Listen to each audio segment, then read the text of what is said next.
Merci Madame la Présidente. C'est un vœu pour un maintien de service des urgences du centre hospitalier intercommunal Castel-Sarrazin-Moissac. Donc, depuis plusieurs semaines, de nombreux établissements hospitaliers font face à une pénurie croissante de médecins urgentistes, aggravée par la crise Covid et par le plafonnement des rémunérations des médecins intérimaires. Le personnel soignant est éprouvé par des plages horaires interminables, désabusé par des conditions de travail dégradées et démotivé par des rémunérations en inadéquation avec leur mission et le temps de travail. C'est au tour des urgences de l'hôpital intercommunal Castel-Sarrazin-Moissac de connaître de grandes difficultés en personnel. Depuis le 1er décembre, la modification du fonctionnement du service des urgences réduit fortement son accessibilité pour la population, avec la fermeture de 20h à 8h. Ainsi, un bassin de santé peuplé de plus de 85 000 habitants est privé d'urgence plusieurs heures chaque jour au détriment de la santé et de la sécurité de sa population. Il est inenvisageable d'obliger des personnes malades de faire plus de 30 minutes de transport vers l'hôpital de Montauban en cas d'urgence médicale. La restriction des heures d'ouverture des urgences fragilise les autres services du centre hospitalier. 56% des admissions en médecine en 2020 se sont faites via les urgences. Idem pour 55% des admissions en chirurgie. La problématique de l'accès aux urgences est donc centrale pour l'avenir du centre hospitalier.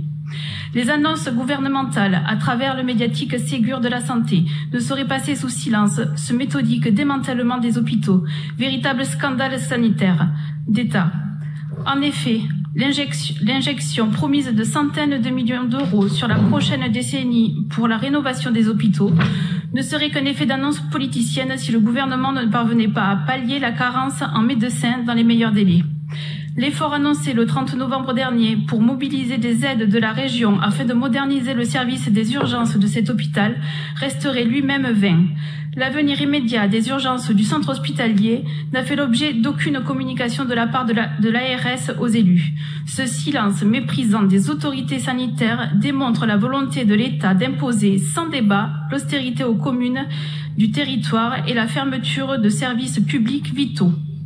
Dès lors, considérant la nécessité du maintien du centre hospitalier au regard du vieillissement de la population et du dynamisme démographique du Tarn-et-Garonne, qui va voir le nombre de ses habitants augmenter le plus parmi tous les départements d'ici 2040, considérant les risques que fait peser la fermeture des urgences la nuit sur la santé de nos concitoyens, notamment sur l'augmentation de la durée de prise en charge des patients qui augmente le risque de mortalité, considérant l'impact de la réduction des heures d'ouverture des urgences sur les autres services du centre hospitalier, considérant la faible densité du nombre de médecins généralistes sur notre territoire, les conseillers régionaux d'Occitanie demandent à l'ARS que le service des urgences et les lignes du SMUR du centre hospitalier soient maintenus dans leur intégralité et en continu, et demandent au gouvernement un moratoire sur les fermetures de services publics.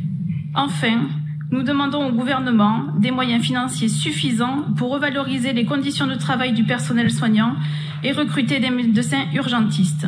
Merci. Je mets au voix le vœu numéro 6. Madame Fita. Nous sommes contre. Monsieur Garel. Contre. Monsieur Cadoré. Contre. Monsieur Assier. Contre. Monsieur Pradier. Nous ne prenons pas part au vote. Monsieur Bord. Pour. Il est rejeté. Nous passons